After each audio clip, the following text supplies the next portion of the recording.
اگر دنیا تمہاری تاریخ مٹانے کی کوشش کر رہی ہے تو اس وقت تمہاری ذمہ داری ہے، تمہاری ذمہ داری ہے۔ میں رشیا کی ایک چھوٹی سی کنٹری جہاں قرآن پر پابندی لگا کر تقریباً 70 سال گزر چکے تھے، 60 یا 70 سال سوویت یونین کی لڑائیوں میں، اس سے پہلے جو وہاں کے حالات تھے، مارکسزم لینن کا جو انقلاب آیا تھا، ریولوشن، کچھ ممالک ایسے سخت اسٹرگل کر چکے ہیں، مسلمانوں کی اذانیں بھی بند تھی، قرآن پر پابندی ایسی لگی تھی۔ ایک ہمارے اس تاریخ کو بیان کرنے والے ایک عالم دین ہے، انہوں نے کہا کہ اس ملک میں جانا ہوا تھا، مسجد نام کی کوئی چیز ہی نہیں تھی۔ ایک جگہ گئے بازار میں تو لوگوں سے معلوم کیا کہ آج جمعہ ہے، کہیں نماز ہے، تو دکان میں بیٹھا ہوا آدمی ہاتھ پکڑ کر لے گیا، ایک دروازہ کھولا، دروازے کے اندر دروازہ، اس کے بعد جانے کے بعد ایک کمرہ ہے، وہاں پر کچھ لوگ نماز پڑھ رہے ہیں۔ کہا یہاں سخت پابندی ہے، کھلے عام نماز نہیں پڑھ سکتے۔ نماز پڑھنے کے بعد علاقے کے لوگوں سے، اس عالم دین ہندوستانی تھے، مل کر کے انہوں نے کہا مسلمانوں پر اتنی سخت پابندیاں ہیں لیکن ہیں مسلمان اب تک، نماز تو پڑھ رہے ہیں تم لوگ چھپ کر ہی صحیح۔ انہوں نے کہا نماز ہی نہیں۔ ایک بچے کو انہوں نے سامنے کیا، ایک بچہ تھا تقریباً وہ 12 یا 13 سال کا، کہا یہ قرآن پڑھ سکتا ہے؟ تو وہ ہنسنے لگے، کہا قرآن پڑھ نہیں سکتا بلکہ یہ پورا حافظ قرآن ہے۔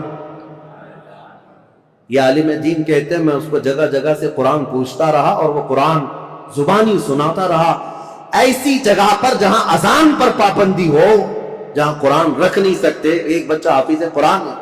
انہوں نے پوچھا کہ بیٹا یہ حفظ قرآن ایک باضابطہ مدرسہ لگتا ہے ہمارے ہاں، باضابطہ انوائرمنٹ چاہیے، پھر جا کر کوئی حافظ قرآن بنتا ہے، تم ایسی جگہ پر کیسے بنے؟ وہ کہتا ہے بس میں اپنی دادی سے سن سن کر حافظ قرآن بنا، میری دادی حافظ قرآن۔ میں یہ مثال صرف اس لیے دینا چاہتا ہوں، اسلام پر چاہے جیسے سخت حالات آ جائیں، اسلامی سپاہیوں نے اپنے بچوں میں اسلام نسل کرنے کا جب بیڑا اٹھا لیا ہے، دنیا کی عظیم طاقتیں بھی اسلام کو کچھ نہ کر سکی۔ آج وہ ذمہ داری تمہیں اٹھانے کی ضرورت ہے۔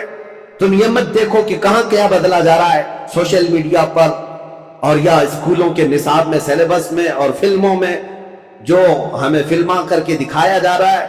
لوگ احتجاج کر کر کے بول رہے ہیں نا کہ اسلام پر ٹارگٹ ہے، 1000 کرنے دو انہیں۔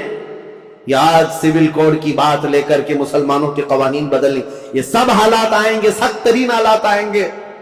ظالموں کو تو اپنا ظلم دکھانا ہی ہے، لیکن اے غیور نوجوانوں تمہاری ذمہ داری ہے، تم اپنے کندھوں پر یہ بیڑا اٹھا لو۔ ہم دنیا کے درپردہ یا دنیا کے بھروسے پر اپنے بچوں کو نہیں رکھیں گے، ہم اپنے تاریخ کی سچائیاں اپنے بچوں میں منتقل کرتے جائیں گے۔ یہ گڈی گڑیا کی کہانیاں سنانا چھوڑ دو، اپنے بچوں کو لو، رات میں بیٹھ کر میرے آقا کی اور صحابہ اکرام کے ایمان افروز واقعات سناؤ۔ پھر